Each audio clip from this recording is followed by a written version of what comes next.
Hello everybody and welcome to this Amborella House virtual event. We're so excited that you are with us. And before we begin, I just want to point out some of our sponsors for this particular event. We had them scrolling on the screen before the event actually started, but they're also available right below. You'll be able to download them and see them. I just want to share with you some of our top platinum sponsors. Our platinum sponsors are Riel Companies, Jason Gorman Real Estate, Bowden Sear Law Firm, Bjorn Nesvold with Thrivent Financial, and Sun Dental in North Branch. Please use that download link to get more information on all of our amazing sponsors, the platinum sponsors, our gold sponsors, and our silver sponsors. Special thanks to all of them. Now, by way of introduction, my name is Chad Goring and I am the Development Director at Amborella House. And I want to start by just sharing a little bit about who Amborella House is. We are a nonprofit that is dedicated to providing recovery services, bringing hope and healing to victims of sex trafficking. So maybe you've heard about sex trafficking lately, and it's good that you have because it is one of the most pervasive and destructive cultural issues of our time. It's also possible that you've heard stories like this. Tim Tebow works to fight human trafficking and speaks at Florida Annual Summit. Here's another one. Sex trafficking cases in kids spikes during the pandemic. Here's one from the Minneapolis Star and Tribune. Texas woman sentenced to 12 years for her role in sex trafficking. And another one here in Minnesota. International sex trafficker sentenced in St. Paul. And finally, from Fox 9, Minnesota ranks third in the nation for human trafficking convictions in 2019. These are all headlines from the last month or so, but there are so many more on a national level. Now at this event, you're going to get a look into this dark world and you're going to learn some things that are going to shock you, but you're also going to learn about some bright spots and a way that you can make a difference. Tonight, there are three components to our time together. First, to expose you to the realities of sex trafficking in your community. Second, to introduce you to Amborella House and the good work that's being done to bring restoration and healing to the survivors of sex trafficking. And finally, to give you a chance to join the mission, make a real difference in those who have been directly impacted by sex trafficking. I believe you're going to be inspired. So recently, Amborella House held our annual banquet. It was about a third of the number of people that we were planning on having for 2020, but we were just grateful to have a banquet at all. We were also grateful to have Stephanie Page as our keynote speaker. Stephanie is a wife and a mom, and she's also the founder and executive director of Stories Foundation, which is her own nonprofit that's working to end sexual exploitation. For this next block of time, I hope that you'll eliminate all distractions and really zoom in on what Stephanie has to share. She is very passionate, and I think you're going to be shocked and moved by what she has to say. So here is Stephanie Page. I have been doing anti-human trafficking work for 8 years now, and about 5 years ago, I had the opportunity to go to Pattaya, Thailand. And Thailand is very, very far away, and Pattaya is one place that you can go for sex tourism. So it's a place that people specifically go to the city to purchase sex. So I went there with a team of women, and we went to work in a home for children who were being rescued out of sex trafficking. And the youngest child that had been rescued out of sex trafficking at that home was 6 months old, and the oldest was 16. And while I was there, we got to go to a place called Walking Street. And Walking Street in Thailand, in Pattaya, it is a place that actually kind of reminded me of Disneyland or Disney World. Very touristy, people from Europe, people from Asia, people from America, all different kinds of people on this street in Pattaya. And people even had kids on their shoulders. And we went at nighttime, and they're all there, and it's very crowded. And if you'll imagine like New York City with the big windows, the display windows, right? Or if you're at the mall and the clothes are in the windows, except on the street in Thailand, instead of clothes or mannequins in the windows, it was human beings. Women were in the windows. Young girls were in the windows. And they were posing there because they were the objects for sale on Walking Street in Thailand.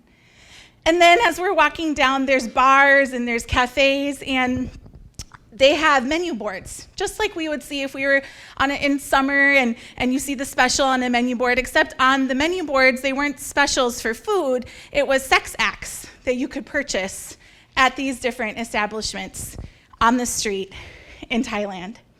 And as we were walking the street, I'm a person of faith, and I heard the Holy Spirit say to me, everything that you see out in the open here in Thailand is happening in darkness and behind closed doors back at home. Sex trafficking is a very real issue in the United States, in Minnesota, here, in every city, in every county. Sex trafficking, sexual exploitation exists. It permeates our lives, and it lives and thrives in darkness here in the United States. A story that I read early on in my anti-trafficking journey of learning about human trafficking was the story of a girl whose mom died when she was in junior high. Her dad remarried shortly thereafter, and the stepmother and the stepbrothers that came into the home were both very abusive. So the daughter ran away from home. She found herself on the street. She was a runaway. And within 48 hours of her being on the street, someone approached her and said, "Hey, I have someplace for you to sleep tonight. Would you like someplace to sleep tonight?" And she said yes. And she went with that person. She ended up in an apartment for the next year. And out of that apartment, she was sold 10, 20, 30 times a night for sex out of that apartment. And that story came out of Maple Grove, Minnesota. And when I read that, it sunk in even deeper. That was early on. And I thought, well, I grew up in Brooklyn Park. Maple Grove. That's just right. That's where we go shopping, right? That's where Chick-fil-A's at now. That's where we go to Costco. Maple Grove. Sex trafficking is happening in Minnesota. At least 213 girls are sold for sex, an average of 5 times per day through the internet in Minnesota. On any given night in Minnesota, 45 girls under the age of 18 are sold for sex. Sex trafficking is happening in Woodbury. It's happening in Forest Lake. It's happening in Isanti, Wayzata, Eden Prairie, Cottage Grove, Bloomington, Brooklyn Park, St. Cloud. I could name every single city. One of the police officers on the East Metro Human Trafficking Task Force told me recently that they did a sting operation at an Airbnb, a large home on Lake Minnetonka. It's happening everywhere you would never think it's happening. It's real. And so for us to be here tonight, to be shining a light on it, and for the work that the team here at Amborella has done to create real solutions for those who have been abused and exploited, it is so important. It's literally life-changing. Sex trafficking exists because of 3 things. The first, vulnerabilities. People are exploited because they're vulnerable. And there's not a single person in this room that has never been vulnerable. not a single person. Vulnerabilities could include you don't know anybody when you go to a new school. They could include being homeless, like that story I told you. They could include wanting to be loved, wanting affection, wanting a boyfriend, wanting the new pair of jeans. Literally anything that makes you vulnerable can be exploited, and that is what traffickers are trained to look for. They're trained to spot the vulnerabilities in a person, and then they're trained to exploit them. And that's how people become trafficked for sex. The second reason we have sex trafficking is because of our culture. We have an extremely over-sexualized culture. We use sex to sell everything. We use our bodies to sell everything, and it's not a far jump for us to move from seeing a body selling something, seeing sex used to sell something, to then also think that you can buy sex.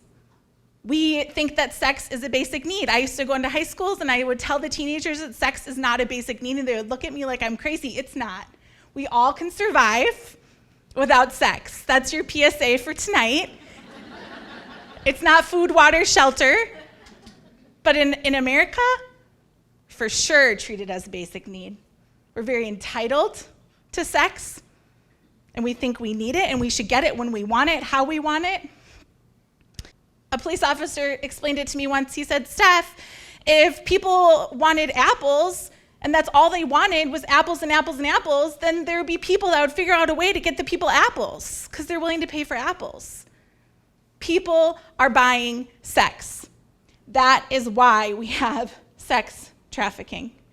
The other thing about culture is in America, we have a very individualistic culture. We're not very communal, right? Like, it's not like Africa where we're in a village and we're kind of sharing each other's kids. We're very kind of stick to our own. We love and take care of those who are ours, but we're not very good at seeing past like our first ring, is how I like to explain it. We're not very good at seeing like the second and third ring. We kind of let people live their lives, kind of do it themselves. And that's not necessarily negative. It's just the reality of our culture that we live in. But maybe a negative consequence of an individualistic culture is that we've trained ourselves to not see the things happening in the people who aren't ours. So we're missing vulnerabilities all over the place. And you know who's not missing vulnerabilities? The traffickers. They're not missing them, they're looking for them. And then greed is the third thing. We have sex trafficking because of greed. You know, you can sell drugs just one time, but you sell a human being over and over and over and over again, and that is just good business. Pay one time, profit a lot. In the United States, a person being sold for sex is sold anywhere from 10 to 30 times per night. So tonight's theme is Renew Hope. And at this point, you might be thinking, who invited her? This is not a hopeful conversation. It's horrible, isn't it? It's horrible. We need to do better. So thank you. Thank you for being here. But there is hope. There is hope, and you are the hope. You are the hope, and I am the hope. We are the hope. And I want you to allow that to sink in. Because when it comes to human trafficking, it feels really big. When it comes to sex trafficking, sexual exploitation, it can feel really big and overwhelming. And it's easy for us to check ourselves out of the equation, to say, that doesn't really affect me. I haven't seen that happening in my community. There's no way my people are, involved in that. How can I do anything? So we just check ourselves out. But the true reality is that trafficking is happening in your spheres of influence. And the way we are going to change the human trafficking and the sex trafficking story in Minnesota is if each and every one of us does our part. We don't have to solve the problem. You don't have to start a nonprofit. If you want to, I'll help you. It's really hard.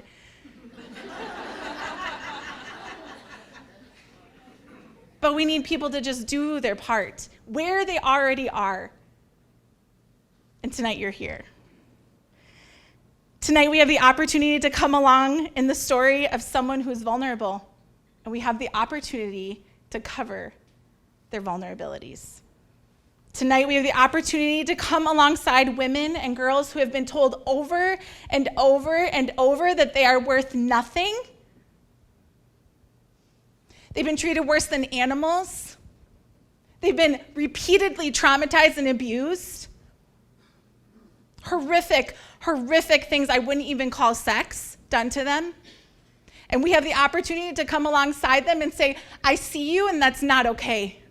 And we're going to do something about it in our community. And that's what Terry and that's what Amborella, that's what they've done. They said, this is not okay. And we're going to do something about it. We have the opportunity to be a carrier of hope in a place of dark trauma. For individuals, real human beings, we get to come alongside them and say, you matter, and you're beautiful, and you have a future. And if that isn't hopeful, and if that isn't what we're meant to do as human beings, I don't even know what is. And a police officer said to me one time, Steph, I'm scared these women don't even want to come out. When we enter into a situation of prostitution, a woman is being prostituted, it's almost like they don't even want to go out, but you want to know why? Because what are they leaving for? That's why Amborella is so important. Where are they going? They're in survival mode. How do we expect them to leave if there's nothing to leave to? In a world that is so divided, we have an opportunity to come together tonight to renew hope for the oppressed and exploited, for our communities, and for ourselves. Because these women are human beings, and they have skills and abilities, and they have beautiful things to offer the world. And what kind of price tag do we put on a life? The statistic says that the average person is sold for $90. Is that how much a life is worth? I think it's worth a lot more. Because of all of the hard work of Amborella House and Terry and the staff and the board, they have given us this opportunity tonight to do something about sex trafficking locally. And that, friends, is a really big deal. You don't have to go to Minneapolis. Trafficking is moving out of the city into the suburbs. People are being abused and exploited literally under our noses. So it really is up to each and every one of us to do our part. Your story truly matters in the fight against injustice.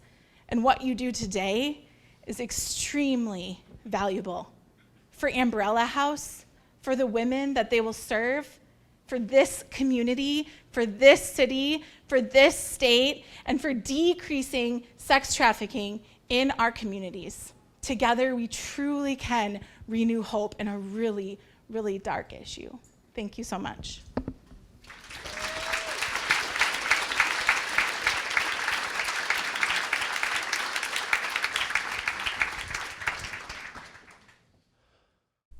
Wow.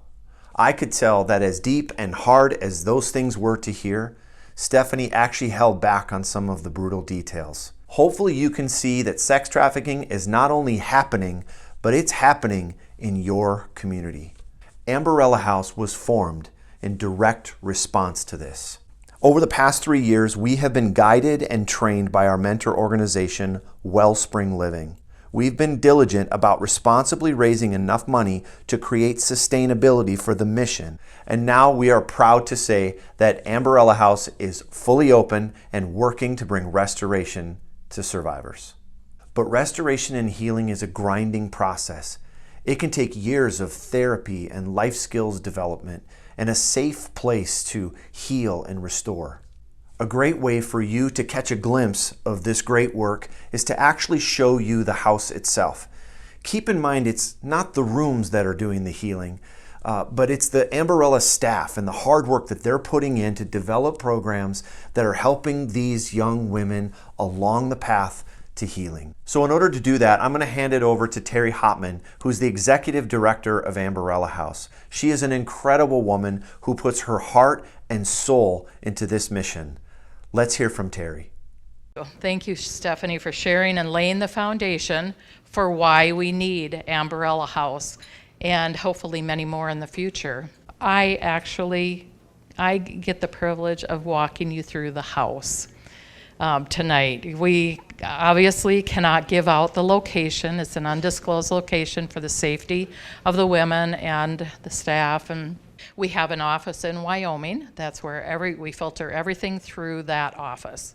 And so all the intakes, everything are done at that office. And then when they're ready to go into the home, then they go, then we can transport them to the home. But I have some slides that I get to show you so that you guys, do you want to see Amborella House? Yeah. Yeah. As soon as the women walk in, they get greeted by this sign. New home, new beginnings, new memories. Yep. And that's our hope for every woman that comes through there, is that this is a new, fresh start for them. And then we have, it's a two-level home, and so we have a living room. And I also want you guys to know that almost everything you're going to see has been donated to us through people who have been so generous to give us just really awesome things. And so the living room is just a casual, we had a great donation of from Staging Decor and More of some awesome, it's hard to not, I mean, if you go there and sit in that couch, you hardly can get out because they're like, I just want to stay here forever. But it is such a comfortable area for them to just hang out. The next area is the group area. In that space, if you can only imagine, this is where some of the hard work of what they are going through will be done. They'll be doing their group therapies around that table. They'll be working on their GEDs if they haven't completed that. They will be looking at career readiness. They'll be doing their homework from the groups maybe, or all of those. That's going to be a busy little space. And so I love that area. And because I know lots of good things are going to happen around that table. We added a counseling room, and we just wanted we initially thought, well, we kind of want a little sitting area, but then we decided to make it also a counseling room. And so again, the group that donated the couches to us, or the sofas, were also set up this room for us. We have a laundry room schedule because part of, and I added that picture because part of what we will be doing is basic living skills. So women who maybe never learned how to even do their laundry will have a laundry schedule, and they'll be able to be responsible for doing their own laundry, as well as keeping their own rooms up and things like that. If we move up to the coffee bar area, we thought we have to have a coffee bar area, right? There's nobody that doesn't do coffee shops anymore. So how can we make this kind of look like a coffee area, a coffee bar area? We were donated some beautiful furniture, so we used that and set it up for them. The dining room area. Oh, I love that area. It's soft, it's wonderful. It's a great place for them to sit around and grow their relationships with one another as they sit around and have dinner together. And the kitchen. This is a kitchen that most women would die for. And we will have cooking classes going on at the home. And we have a nutritionist that, honestly, the work she put into putting together a 6-week menu, the recipes, the shopping list. You're here, Terry, aren't you, somewhere? There she, you need to stand up because, yeah, she's going no. But She is volunteering her time to teach our women how to cook, how to menu plan, how to do the important things of just how to care for themselves nutritionally. So thank you, Terry, for all that work. So the deck, they can move out to the deck from the kitchen area, the dining room area. We were donated a nice grill, and they can have the opportunity to just sit out and have, that picture is an older picture before, but we do have a little bit more furniture out there for them to sit around and eat outside if they want to do that. The view from the deck is breathtaking. With the property around us. It's beautiful, it's all trees, it's gorgeous. Great place for them to just, again, sit and heal.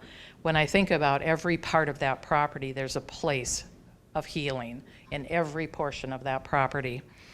The first bedroom that you're going to see, and I want to tell you, the bedrooms to me were the most important part of what we would do in setting up the home, because I knew what they came from, or what they'll be coming to us from.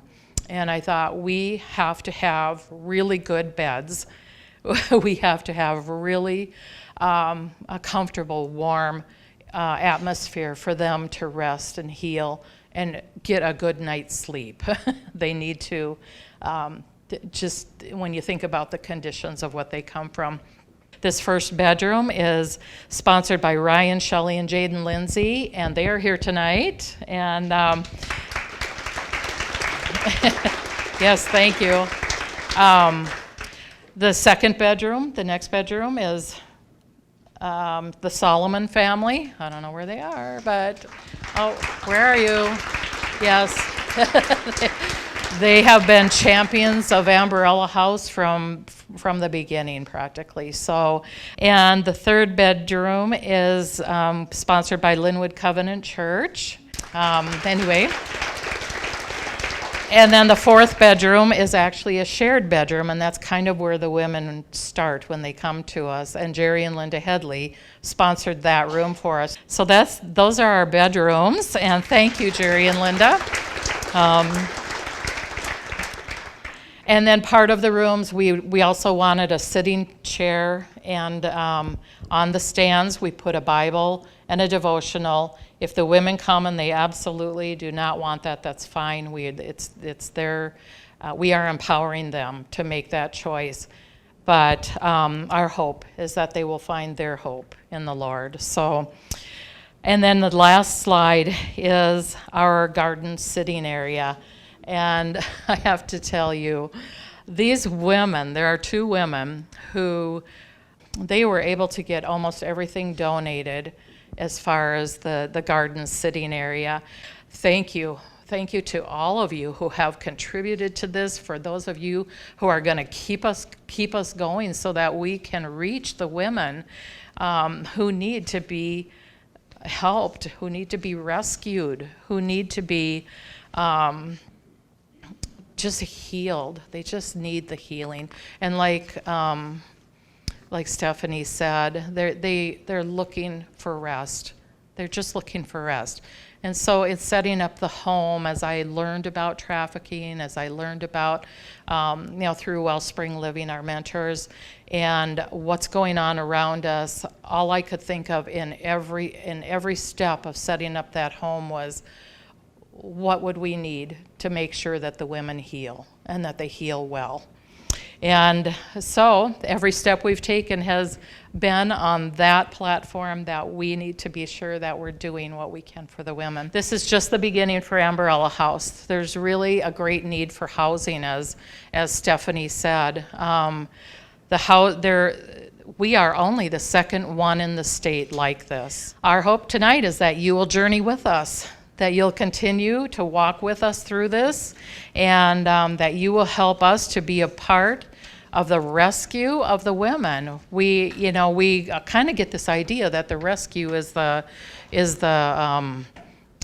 going and snatching them out, but the rescue really begins with the hard work of healing, and that doesn't happen overnight.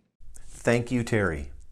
Now, before I wrap things up, I want to share a clip with you of Terry's granddaughter, Legend, who's going to sing a song that really brings it home. Legend herself has been in this mission with her grandma from the very beginning. And she's going to sing a song called Rescue from Lauren Daigle. Please listen closely to the lyrics as she beautifully sings and plays, and I'll come back to wrap it up.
Isn't she great?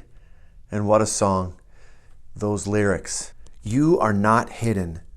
There's never been a moment you were forgotten. You are not hopeless. Though you have been broken, your innocence stolen. I will send out an army to find you. In the middle of the darkest night, it's true. We will rescue you. Those are the perfect words to bring us in to the final stage of our event. We're asking you to join this army, to bring hope to the hopeless and restore what has been stolen from them. You see, as Terry mentioned earlier, we often think that the rescue happens when law enforcement swoops in on a sting operation and recovers victims, or when a vile sex trafficker is arrested and thrown into prison. But that is not the rescue. That is a recovery. The real rescue happens in the daily grind of working through the trauma that these young survivors have had to deal with night after night, some for many years before they arrived at Amborella House. Amborella House needs you to join our army of people who say we care, that this is unacceptable, and we're going to do something about it. On this page, you're going to see a donation link. When you click that, you're going to have a couple of different options.